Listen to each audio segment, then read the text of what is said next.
ঢকুৱাখানাত ড্ৰাগছসহ যুৱকক গ্ৰেপ্তাৰ গৌৰক্ষী বাহিনীৰ সভাপতিৰ পুত্ৰৰ নিশিত জবেহা মাৰাত্মক ড্ৰাগছ বেপাৰী আয়ুব আলী গ্ৰেপ্তাৰ ঢকুৱাখানা সদৰত শুক্ৰবাৰে সন্ধিয়া এটা ড্ৰাগছ বেপাৰী ড্ৰাগছসহ গ্ৰেপ্তাৰ কৰা হয় ঢকুৱাখানা সদৰ থানাৰ ভাৰপ্ৰাপ্ত আৰক্ষী বিষয়া কুলদীপ গগৈৰ নেতৃত্বত উপ পৰিদৰ্শক গৌৰৱ ভূমিজ আৰু ঢকুৱাখানা থানাৰ আৰক্ষীৰ সহযোগত সদৰ আলিত চলোৱা নাকা চেকিঙৰ সময়তে 6টা সন্দেহযুক্ত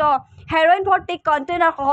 6টা খালী কণ্টেইনাৰ উদ্ধাৰ কৰিবলৈ সক্ষম হয় ঢকুৱাখানাৰ সদৰ থানাৰ অন্তৰ্গত মানিকপুৰ গাঁৱৰ মফিজুদ্দিন আলীৰ পুত্ৰ তয়েব আলী নামৰ ড্ৰাগছ বেপাৰীটোৱে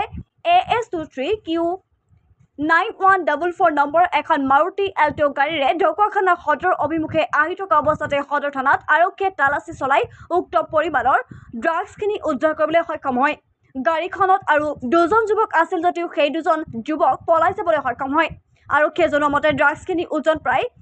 11.58 গ্ৰাম হ'ব আৰক্ষীয়ে গাড়ীসহ ড্ৰাগছখিনি জব্দ কৰি যুৱকজনক গ্ৰেপ্তাৰ কৰিছে উল্লেখযোগ্য যে ঘৰুৱা ব্যৱহাৰ্য সামগ্ৰী বিক্ৰীৰ অচিলালৈ এই যুৱকজনে অন্য সহযোগীৰ সহযোগতেই গ্ৰামাঞ্চলত মাৰাত্মক ড্ৰাগছ বিক্ৰী কৰি আহিছিল বহুদিন ধৰি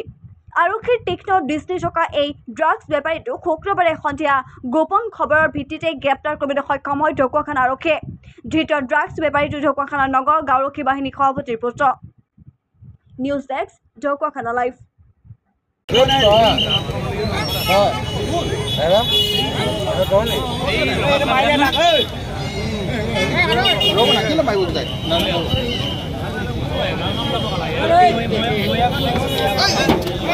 হাতৰ কি অভদ্ৰামি কৈছে হাতৰ ডাঙৰ ডাঙৰ ৰ পাছত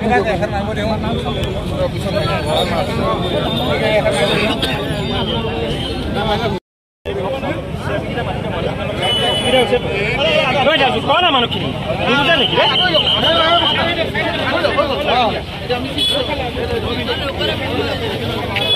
মাত নাই সিহঁতক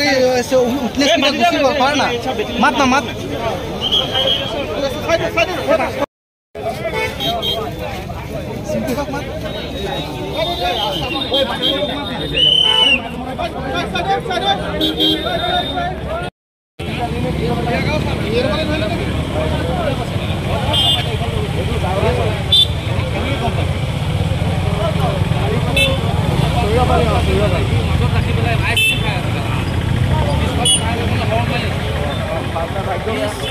মানে মই হুইচেল মাৰি আছো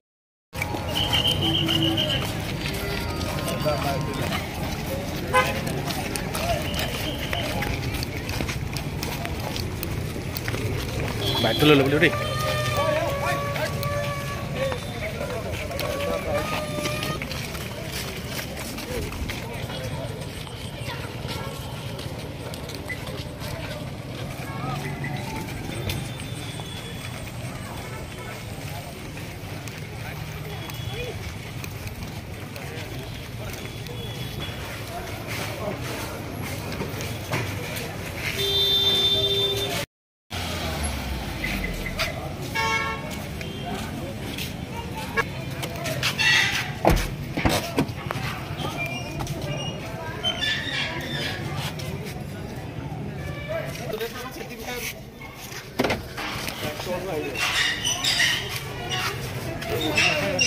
No.